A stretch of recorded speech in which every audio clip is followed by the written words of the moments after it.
अब 24वां श्लोक पढ़ेंगे।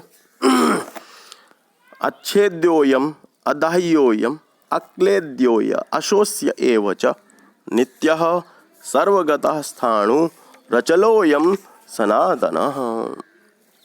आत्मा के विषय में ही बात चल रही है।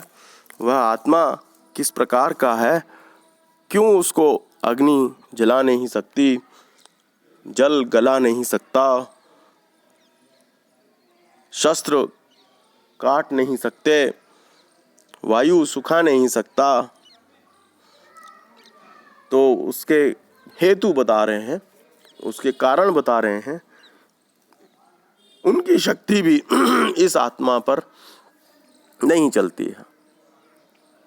अच्छेद्योयम, अयम आत्मा अच्छेद्य न छेतुम योग्यः इति अच्छेद्यः यस्मात् अन्यो अन्य नाश हेतुनि भूतानि एनम आत्मानं नाशयितुं न उत्सहन्ते तस्माद् नित्यः। अर्थात यह आत्मा न कटने वाला, न जलने वाला, न गलने वाला और न सूखने वाला है। आपस में एक दूसरे का नाश कर देने वाले पंचभूत इस आत्मा का नाश करने के लिए समर्थ नहीं है, इसलिए यह नित्य है। आपस में पंचभूत एक दूसरे का नाश कैसे कर देते हैं? अग्नि में पानी डालो तो अग्नि बुझ जाती है, और जल को वायु सुखा देता है, सूर्य की किरणें जल को सुखा देती हैं, और वायु को, जल में वायु की गति नहीं है जल के अंदर, तो परस्पर एक दूसरे को ये नष्ट करने वाले हैं। तो भी ये आत्मा के चारों मिलकर के भी और आत्मा के को नष्ट नहीं कर सकते। अब इसका हेतु दिया नित्यत्वात् सर्वगतः सर्वगतत्वात् स्थाणुः स्थाणुः इव स्थिर इति एतत् स्थिरत्वात् अचलः अयम् आत्मा अतः सनातनः चिरंतनो न कारणात् कुतश्चित् निष्पन्नः अभिनव इत्यर्थः। नित्य होने से ये सर्वगत है, सर्वव्यापी होने से स्थाणु है, अर्थात ठूंठ की भांति स्थिर है। क्योंकि जो सर्वव्यापक है उसका इधर उधर होना संभव नहीं है, वह जाएगा ही नहीं कहीं भी। जाएगा तो वो जो कहीं हो ना दूसरी जगह, जो सब जगह पहले से ही विद्यमान है उसका आवागमन संभव नहीं है। स्थिर होने से यह आत्मा अचल है। अचल का अर्थ है कि उसको चलने के लिए कहीं गुंजाइश ही नहीं है। जो चलने वाले हैं उनसे पहले हुई वो पहुंचा हुआ है। ईशावास्योपनिषद में भी इसी बात को कहा गया है। अनेजदेकम मनसो जबियो नैनदेवा आपनुवन पूर्वमर्षत् तद्धावतो न्यानत्येति तिष्ठत् तस्मिन्नपो मातरिश्वा दधाति। वह अनेजदेकम मनसो जबियो, वो चलने वाला नहीं है और मन से भी तीव्र गति है उसकी, क्योंकि मन भी जब तक पहुंचेगा, मन से ज्यादा तीव्र गति किसी की भी नहीं है। जब तक पहुंचेगा तो तब तक तो ईश्वर वहां जीवात्मा पहले, परमात्मा पहले से ही पहुंचा हुआ है, सर्वव्यापी है आत्मा। इसलिए तद्धावतो न्यानत्येति तिष्ठत्, दौड़ने वालों में भी वो सबसे अग्रणी है। दौड़ करके जो लोग पहुंचेंगे उसमें कुछ भी थोड़ा बहुत समय लगेगा, लेकिन आत्मा तो पहले से ही, परमात्मा उसमें विद्यमान है सर्वगत होने के कारण। इसलिए इसी कारण से नया उत्पन्न नहीं होता। ये सनातन है, चिरंतन है, पुरातन है, पुराना है।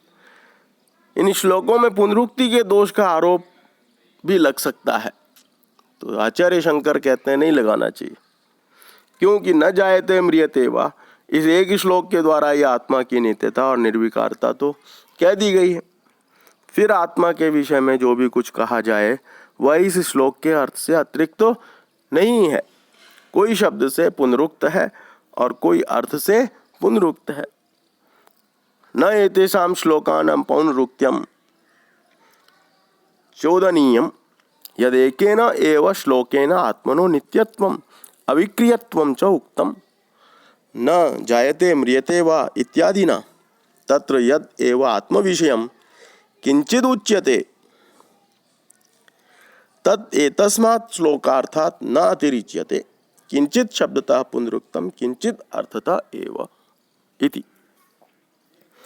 कई बार लगता है गीता के इन श्लोकों में कि आत्मा के विषय में बार बार एक ही बात दोहराई जा रही है। लग भी रहा है, ठीक भी लगता है, लेकिन ये बार बार दोहराने का अभिप्राय यही है कि हम बार बार भूल जाते हैं और बार बार मन में इस मत को स्थिर कर लें। बहुत सारे लोग इस बात को जानने के पश्चात भी लोग मंदिरों में, मस्जिदों में, गुरुद्वारों में, मठों में घूम रहे हैं ईश्वर के दर्शन के लिए, आत्मा के दर्शन के लिए। आश्चर्य होता है, क्यों भूल जाते हैं कि वो अभिकारी है, वो बनाया नहीं जा सकता, मनुष्य बना रहा है उसको, मंदिर में स्थिर करके पूज रहा है और खुश हो रहा है। ऐसा पाखंड चल रहा है, इतने इतने श्लोकों के बाद कहे जाने पर भी कौन मान रहा है। इसलिए बार बार कहना पड़ता है, और श्लोक इसीलिए बार बार लिखे गए, उसके बाद भी नहीं मान रहा। स्थाणु कहा है, अच्छेद्य कहा है, अदाह्य कहा है, ये काटा नहीं जा सकता। अब मंदिर की रखी हुई मूर्तियां, इतिहास गवाह है इस बात का कि उसने महमूद गजनी ने सोमनाथ के मंदिर को तोड़ा, एक गदा में उसके सब अंजर पंजर ध्वस्त कर दिए। अदाह्य, आग लग जाती है, भौतिक वस्तुओं में लगेगी। अक्लेद्य, अभी पिछले दिनों कहाँ बाढ़ आई थी उत्तराखंड में, तो वहाँ पर जो केदारनाथ का मंदिर है वो सब ढह गया और अब दूसरा निर्माण हुआ। अशोष्य एव च, लेकिन आत्मा ऐसा नहीं है, उसको कोई क्षति नहीं पहुंच सकती, कोई प्राकृतिक आपदा उसको क्षति नहीं पहुंचा सकती। यही बात कहना है, बार बार कहना है। नित्य नित्य है, सर्वगत है, वो सबके हृदय में बैठा हुआ है। स्थाणु है, अचलोयम, चलता नहीं है, सनातन है, पुरातन है, नया नहीं है। ये सारी बातें बार बार कहे जाने का अभिप्राय यही है कि व्यक्ति पाखंडों में, प्रदर्शन में, प्रपंचों में इधर उधर ना भटके, लेकिन उसके बाद भी गीता के अनेक श्लोक अर्थतः, शब्दतः, पुनरुक्ति दोष के भाजन होने पर भी उसके स्वरूप को, आत्मा के स्वरूप को लोग नहीं समझ रहे हैं।